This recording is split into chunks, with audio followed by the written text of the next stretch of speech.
வானகேட் அவரோட friend Joseph Heller கிட்ட ஒரு விஷயம் சொல்கிறாரு. அந்த பார்ட்டியோட ஹோஸ்ட் அங்கே இருக்கிற hedge fund manager Heller release பண்ண கேட்ச் 22 அப்படின்ற புக்கை விட அதிகமாக அன்றைக்கி ஒரு நாள் காசு சம்பாதிச்சிருக்காரு அப்படின்னு. ஆனால் இதுக்கு ஹெல்லர் ரொம்ப வியப்பான ஒரு பதில் சொன்னார். ஆமாம், உண்மைதான். ஆனால் என்கிட்ட இருக்கிற ஒரு விஷயம் அவர்கிட்ட கண்டிப்பாக இருக்காது. அது போதும்னு நினைக்கிறது அப்படின்னு ஒரு முக்கியமான பதில் சொன்னார் ஜோசப் ஹெல்லர். நம்ம இதை கொஞ்சம் யோசிச்சு பார்த்தோன்னா எவ்வளோ முக்கியமான விஷயம் அப்படின்றத நம்ம புரிஞ்சுக்க வேண்டியது இந்த விஷயம். போதும் அப்படிங்கிற வார்த்தை எவ்வளோ ஒரு சக்தி வாய்ந்த வார்த்தை அப்படின்றது பல பேருக்கு புரியலை. அந்த ஒரு வார்த்தைனால எத்தனை பேரோட வாழ்க்கை மாறலான்றதும் பல பேருக்கு புரியலை.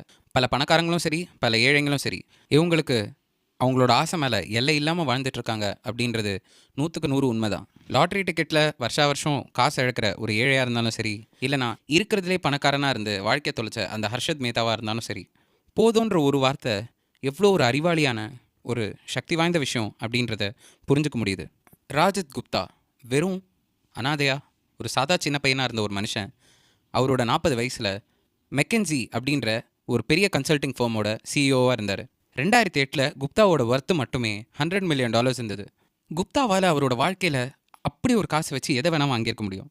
ஆனால் குப்தாவுக்கு ஜஸ்ட் மில்லியனராக இருக்கணுன்றது மட்டும் ஆசை இல்லை, அவர் ஒரு பெரிய பில்லியனராக இருக்கணும்னு ஆசைப்பட்டார்.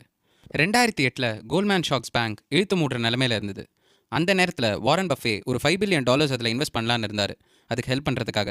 இந்த நியூஸ் பப்ளிக்கு முன்னாடியே ராஜத் குப்தாவுக்கு தெரிஞ்சு போச்சு, அவர் போர்ட் ஆஃப் மெம்பர்ஸில் இருந்ததுனால.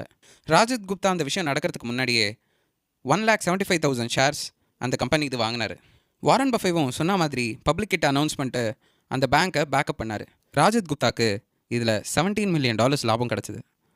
அதே நேரத்தில் அவரோட ஹெட்ஜ் ஃபண்ட் மேனேஜர் ராஜரத்னத்துக்கு $1 மில்லியன் இமீடியட்டாக ப்ராஃபிட் கிடச்சிது. ஆனால் அதே நேரத்தில் போலீஸ்க்கு இதை விட பெஸ்ட் எவிடன்ஸ் கிடைக்கவே இல்லை. ஸோ ராஜத் குப்தாவும் ராஜரத்னமும் இன்சைடர் ட்ரேடிங்காக ஜெயிலுக்கு போனாங்க. இந்த உலகத்தில் ராஜத் குப்தா மாதிரி பல பேர் இன்னும் இருந்துட்டு தான் இருக்காங்க. நீங்கள் ராஜத் குப்தாவை ஒரு கிரிமினல்னு கூட நினைக்கலாம். ஆமாம், அது உண்மை தான்.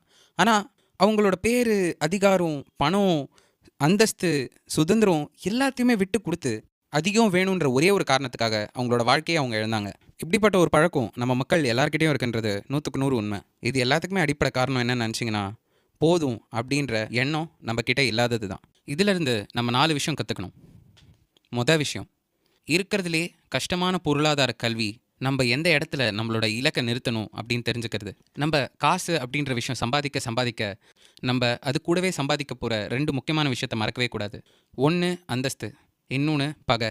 நம்ம எந்த அளவுக்கு மேலே போகிறோமோ அந்த அளவுக்கு நம்மளை தேடி பகை வந்துகிட்டே இருக்கும். எந்த அளவுக்கு பகை இருக்கோ அதே அளவுக்கு நம்ம எடுத்து வைக்கிற அடுத்த படிக்கு ஆபத்து ரொம்பவே அதிகமாக இருக்கும். அதனால